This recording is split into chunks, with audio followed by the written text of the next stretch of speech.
A couple things. Number one, difficult times are always opportunities.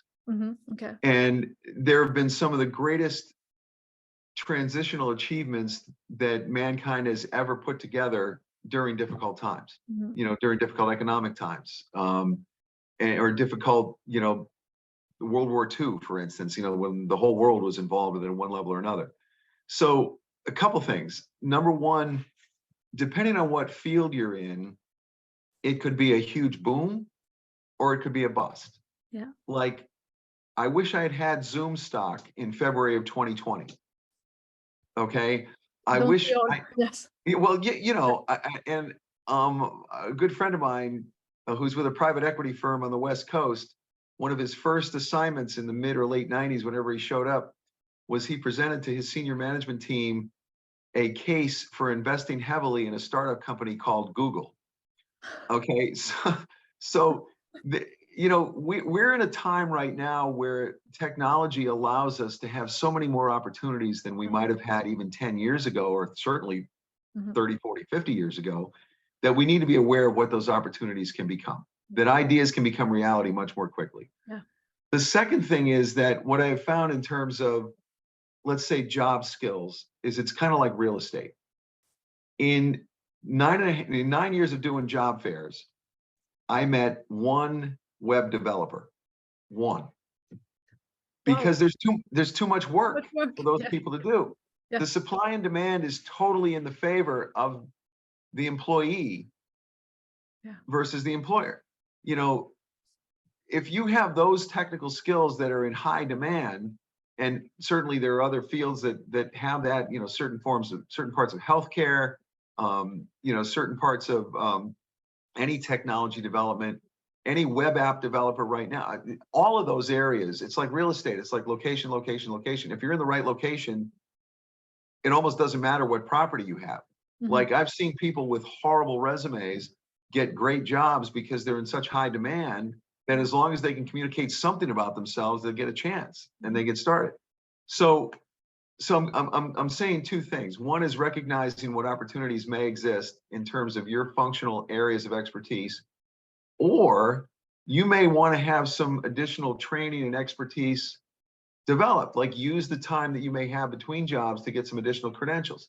I'm working with a guy now, this is the second time we've worked together, who has an incredibly powerful long career in TV, radio, and video production. He had his own business for almost 20 years, and then he just got tired of running the business and then sold it. But he's now in a situation where he's close to my age, and the quote unquote younger folks in that area aren't really wanting to hire him. So he's going back to get some additional credentials that will allow him to add to his experience and make things work. Okay, so I'm not discounting that we're in a huge state of flux, both from a domestic economy in the US and a world economy. I'm not ignoring that, but I am saying that there are more opportunities that are created in times like this than people are often willing to allow themselves to believe. All right.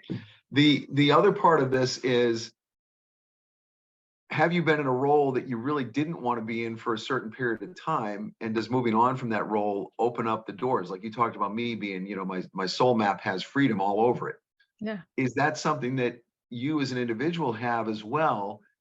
And is this like a time to explore things that you've never even considered because you were too busy working? So I'm not denying that in certain fields, there are going to be downsizing, there's going to be layoffs, and there's going to be jobs that just never come back. Like a good example, and I've worked with several clients in this arena too, is investments and financial services. All of that's been automated. Like 20 years ago, there were teams of people from an operational standpoint that had to do, function A, B, C, D both for the internal people and the external clients. So much of that has been automated that those jobs don't exist anymore. So then you have to recognize, are you selling buggy whips? Like Are you selling what? Buggy whips. Give me a second. Okay. Like I don't understand the word, so just so you know. Like, give me a second. Yeah. Like horse and carriage. Oh, okay. Late 1800s, early 1900s. Yeah. The whips that you would use for your horse was an item that sold, okay, because they were necessary in terms of transportation. When the automobile became popular, those weren't as popular. And you have to recognize when you're, when the industry's time is over. Yeah. The and they become popular again after 50 Shades of Grey, right? I'm joking. For a totally different reason too. And I wonder what actual sales became after that movie came out. But anyway, but the reality is like,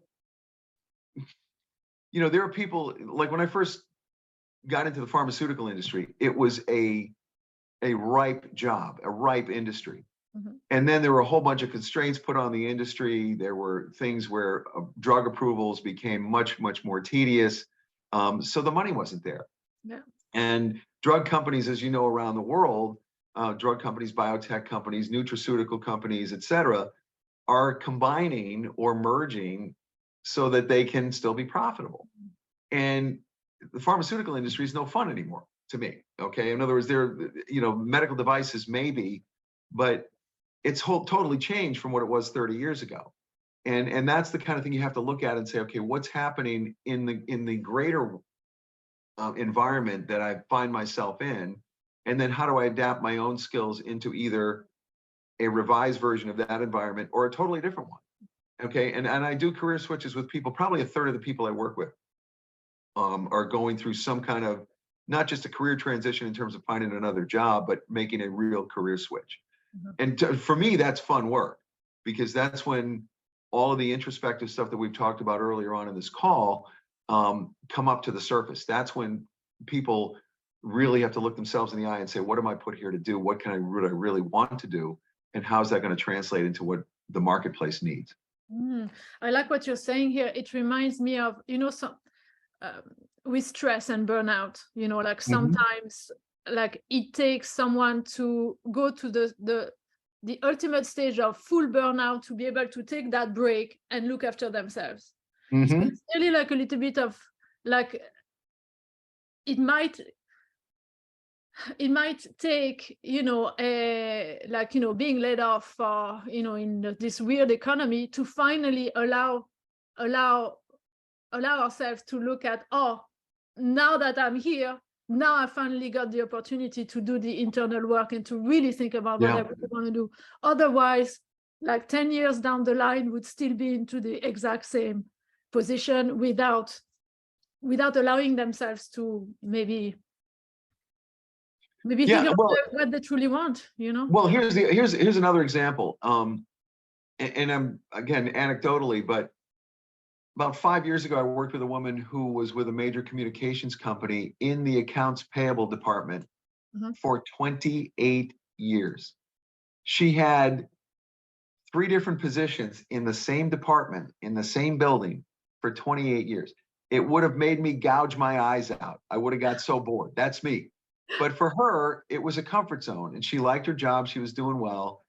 By the time they had the layoff at this company, she was way overpaid. I mean, way overpaid. She was driving 45 minutes one way to get there, and she liked the job. She liked the people she was working with. It was all, quote unquote, let's call it a comfort zone, which is all totally fine, but it got blown up. She got a nice severance package. And then ultimately, as we did the inner work about what do you want to do going forward, she realized she liked the work a lot. Ultimately, she found a position that was about 15% less salary-wise, but it was a 10-minute commute. And it was when I took the assignment on, I wasn't sure I was going to be able to help this one. I wasn't sure there was going to be a place for her. But ultimately there was. It took her about 3 months to find the position, but it was way better for several reasons than what she had before. But she had gotten so comfortable with that, she didn't know any better. She didn't have any incentive to look outside and see what else was going on.